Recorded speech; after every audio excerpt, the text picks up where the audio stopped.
Buongiorno a tutti da Bruno Pepi. Oggi vi parlo del figlio il prodigo. Che cosa dovrebbero fare dei genitori cristiani se avessero un figlio prodigo o una figlia prodiga? La parabola del figlio prodigo è una celebre parabola di Gesù raccontata solamente nel Vangelo secondo Luca 15, 11, 32. La parabola viene anche chiamata parabola del figlio perso e ritrovato oppure parabola del padre misericordioso.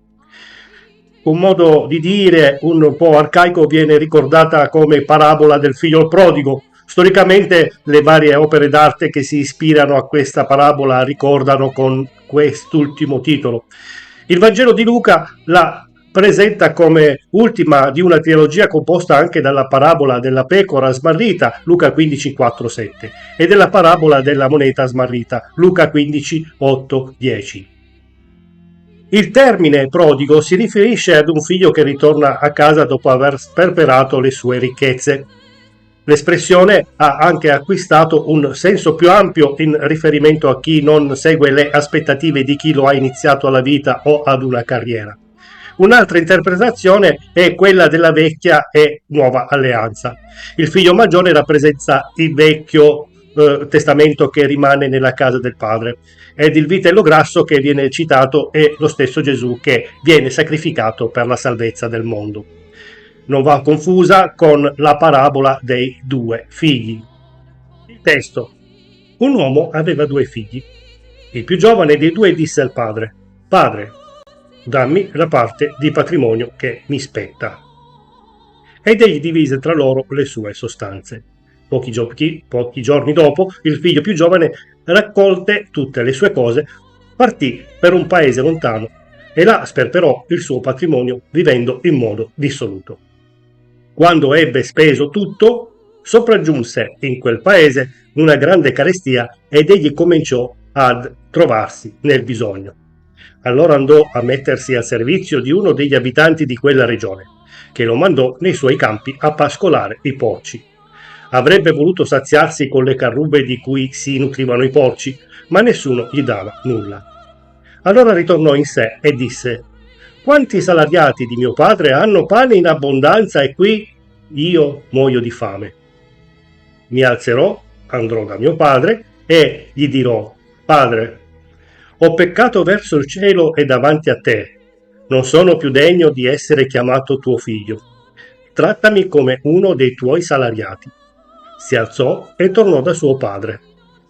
Quando era ancora lontano, suo padre lo vide. Ebbe compassione, gli corse incontro. Egli si gettò al collo e lo baciò.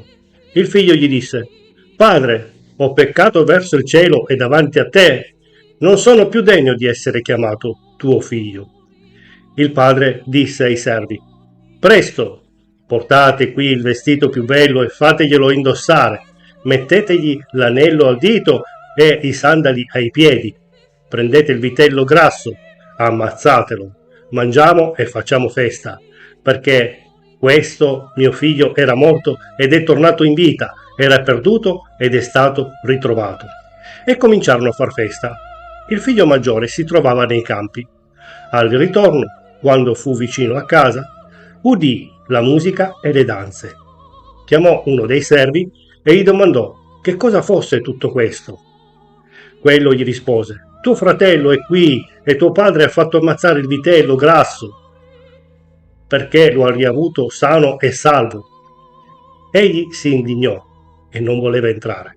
Suo padre allora uscì a supplicarlo, ma egli rispose a suo padre: Ecco, io ti servo da tanti anni e non ho mai disobbedito a un tuo comando.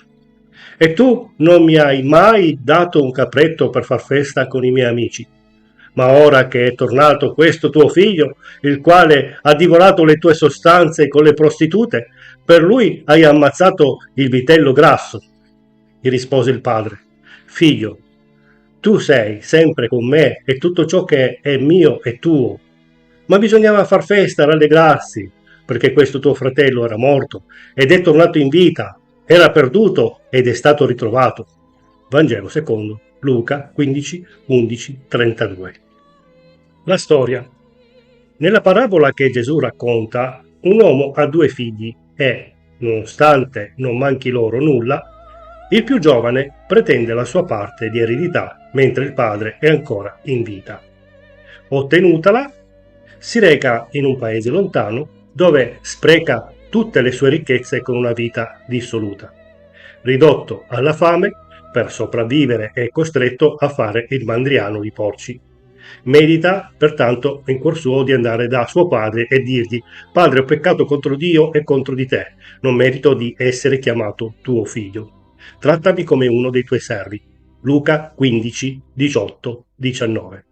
Ma, mentre è ancora per strada, il padre lo scorge e gli corre incontro, accogliendolo a braccia aperte. Lo abbraccia e gli dà un bacio. Il figlio allora dice al padre: Padre mio, ho peccato contro Dio e contro di te. Non merito di essere chiamato tuo figlio. Luca 15, 21. Ma il padre lo interrompe e lo perdona. Poi ordina ai suoi servi di preparare una grande festa per l'occasione, uccidendo allo scopo il vitello grasso.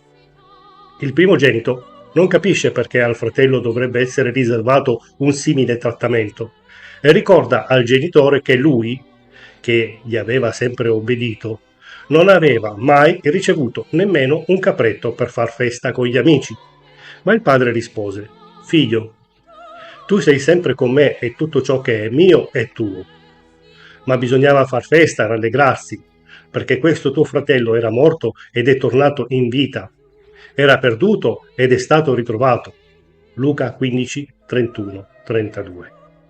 Interpretazioni. Anche se questa parabola è tradizionalmente ricordata come il figlio prodigo, questo titolo non è presente nel Vangelo e molti commentatori sostengono che sarebbe meglio chiamarla il figlio perso e ritrovato, anche in riferimento alle due parabole immediatamente precedenti della pecora perduta e della moneta smarrita. Infatti, in tutte e tre il tema è la preoccupazione di Dio verso il peccatore pentito a preferenza di chi è rigorosamente giusto. D'altronde, prodigo non significa perso, ma significa dissipatore.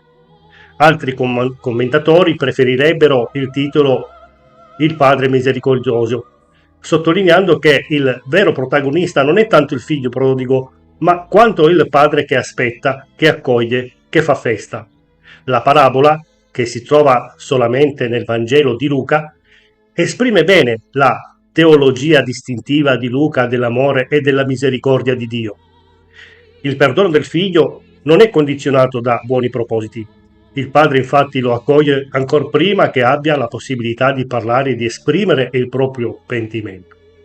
Tale misericordia è ben espressa dalle azioni del padre stesso. Nella parabola è lui a compiere il primo passo. Il racconto di Luca, secondo la versione CEI, dice infatti che, quando era ancora lontano, gli corse incontro, gli si gettò al collo e lo baciò. Luca 15, 20. Una misericordia incondizionata, motivata dal ritrovamento del figlio perso, morto e ritrovato in vita. Luca 15, 32. Interpretazione di Henry Dennis. Il teologo francese Henry Dennis, nella sua opera Gesù il prodigo del Padre, sostiene una tesi originale, ovvero che il figlio prodigo rappresenta in realtà Gesù Cristo, il figlio, che dà al mondo l'eredità datagli da Dio Padre, utilizzandola persino con le prostitute, redimendole ovviamente. E infine, con questa eredità ormai consumata, viene umiliato nel fango con gli esseri più immondi. Ritornato al Padre con l'eredità consumata nel mondo, egli lo accoglie, rivestendolo di ogni onore.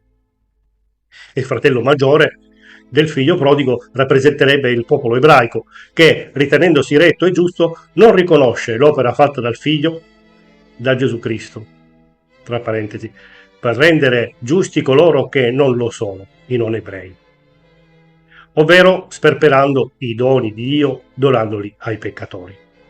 Esegesi di Paolo Farinella.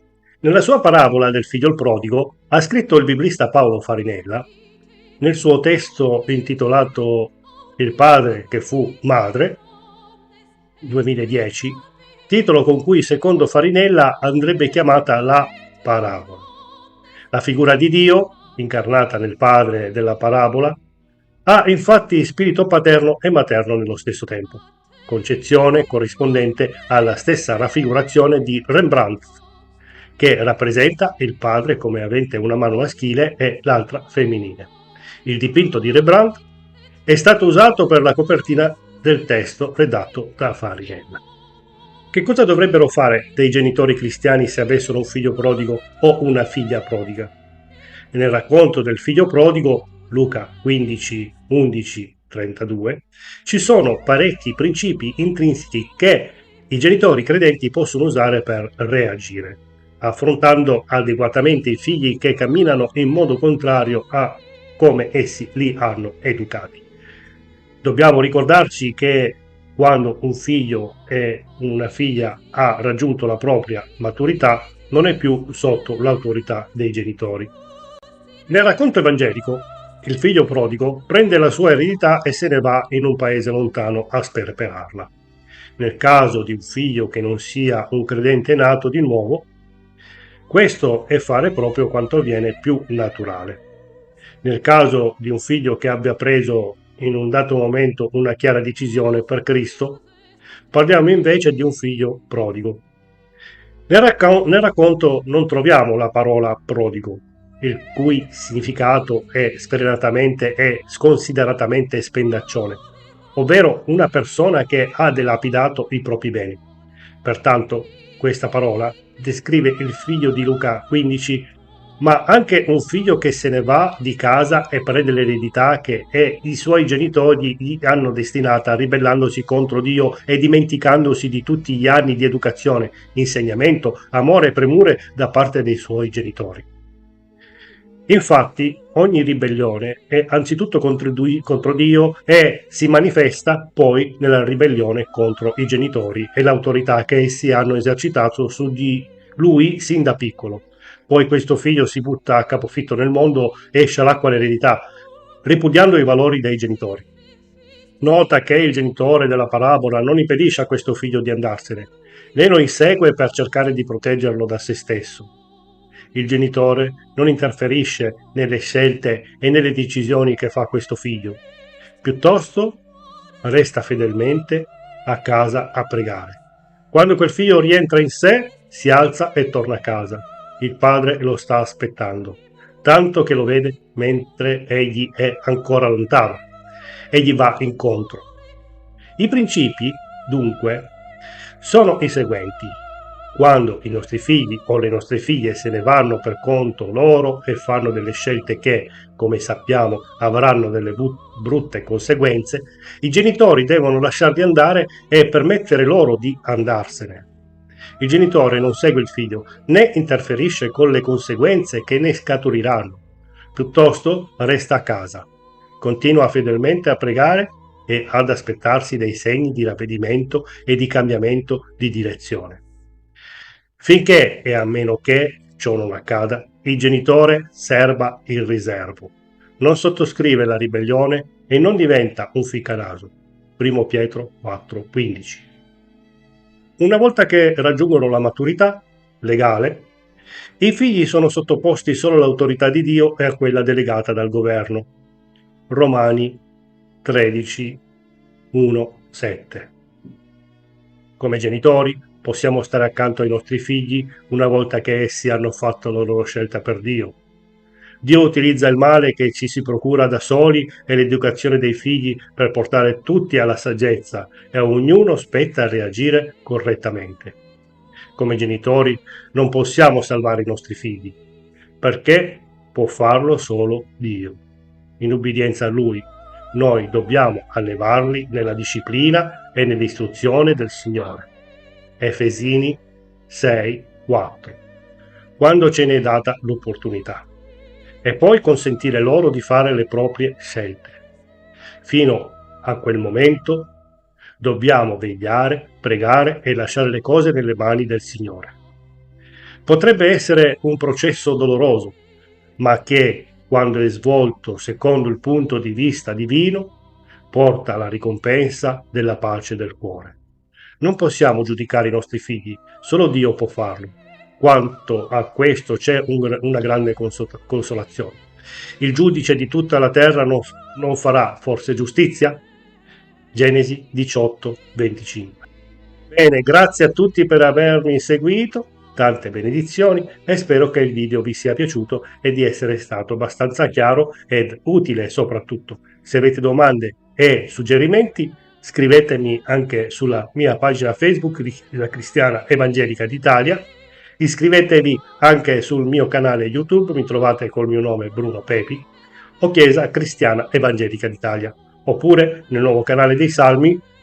Se volete fare una donazione per far crescere questo canale YouTube o donare la decima a Chiesa Cristiana Evangelica d'Italia, cliccate sul link di PayPal e ho copiatelo. Bene, iscrivetevi e mettete like. Arrivederci da Bruno Pepi, al prossimo video.